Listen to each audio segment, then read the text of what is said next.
We work to rebound from the effects of the pandemic. Nonprofits having to make some big changes to the way they raise money. So many large events in our communities had to be canceled this spring and summer.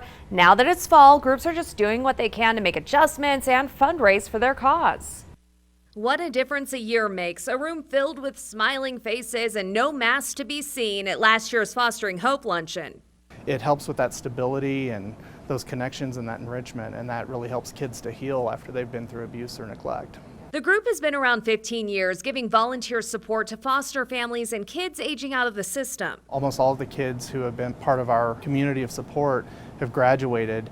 That's compared to probably about less than a third nationally. It's a $600,000 a year operation, and 93% of its funding comes from gifts. About $100,000 from this fundraiser alone, which this year will go virtual. I think that's what made us such a good team. They're working on a powerful 30-minute online program, hoping people will tune in to hear stories from foster families. You get to this fall summit so many times that you start feeling hopeless. And the kids directly impacted, and they're hopeful to reach more people this year. When you have a virtual event, people that may be just checking us out but not feel comfortable going to a hotel and being in a big environment, they can just tune in and see. And an independent group found for every dollar spent by Fostering Hope, the social return on investment is nearly $3. Mount Carmel Veterans Service Center also in the same boat with their yearly fundraiser. They continue their mission to get any and all help to our well-deserving veterans, from food, rent assistance,